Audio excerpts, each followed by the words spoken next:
related to two main factors. The first of these is the unpredictable and complex nature of an event schedule, which can mean a much bigger production budget to ensure that there are no errors in the broadcast. Secondly, the reliability of your broadcast setup, which may include all your video conferencing connections, but it's mainly related to your video streaming encoding solution and your internet connection. While Sardius can and does work with many encoding solutions, there are a few that we recommend depending on the nature of your event. These include Resi, Haivision, Telestream, and a few more that we can talk about. If you're unfamiliar with the world of web streaming, it may be advisable for Sardius to handle the streaming portion of your event. For one-off events, we will typically use Resi as our live streaming partner due to the resilience of their streaming protocol in many event situations. One of the most frustrating possibilities in a live streamed event is the audience having to deal with buffering issues. Mitigating the possibility of buffering is something we advise repeatedly and believe one of the best ways to do this is by using HLS streaming, simulated live. Despite the cachet that's involved in live streaming, this may not be the right way for you to go for a number of reasons. Live broadcasts, if done well, can often cost more in terms of video production and streaming and can cause you a lot of stress due to the inherent risks involved.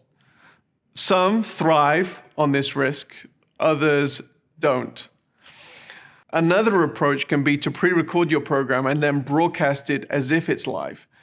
This is often called a simulated or sim live broadcast. If you are not interacting live with your audience and there is no difference between what your live broadcast would look like and a broadcast that is pre-recorded, there are a number of benefits. Added to the reduced risk and potentially reduced cost, it also gives you an opportunity to broadcast at times that are convenient for your audience across different times of the day and even different time zones. Simulated live broadcasts also give your presenters an ability to interact in real time with the audience within the chat window, which can actually make an extremely compelling experience. They are presenting by video, but they are responding in real time in chat. Let's talk about copyrights for a moment. It's important in building your event that you have the correct permissions to broadcast the content your schedule dictates to your audience for the duration of the time that you wish to broadcast. This means it's important, if you intend to live broadcast and keep the archive of the session afterwards, that you have the correct permissions of the on-camera individuals. If you're broadcasting music, it's important that you obtain the correct performance and broadcast permissions ahead of time. If you need help navigating this, you can talk with your Sardius event manager who can point you in the right direction. Let's talk about user interface features for a moment. Every organization has internal language, behaviors, assumptions, and personalities. Operating within an organization for an extended period can blind you to such internalized communication. Yet this can be confusing to visitors and new attendees to your event.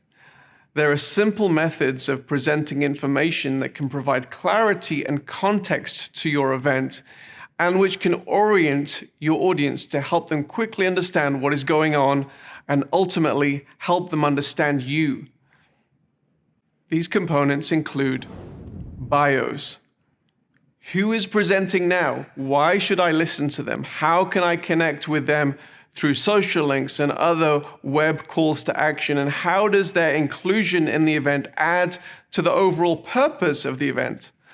Sardius typically recommends you include headshots, bios, and links to your presenters. And we can provide the total list of presenters or pop-out modals, which will change throughout the event as your presenters on stage change. Secondly, the schedule. Providing a clear schedule for the event is a must. We typically do this two ways, with an at-a-glance approach as well as providing an interactive timeline under the main video player, which progresses throughout the event and gives the ability for the audience to see where they are at within the context of the whole event. Calls to action, or CTAs, are highly related to your main purpose and the metrics of success for your event. These should generally be decided ahead of time. You shouldn't overload your audience with CTAs, but they are super helpful in being clear with your audience about what you would like them to do, so don't leave them out. And once they're determined, you can include them in many parts of the event and the event platform, from presentations in the main session, to linked overlays, to handouts, to things in the chat window. However, within the main watch experience, this might take the form of prominent text, graphics leading to a landing page, which can help your audience respond in an appropriate manner. So these are just some of the things that you need to think about as you create a clear, effective production of your online event. Let's go through the checklist.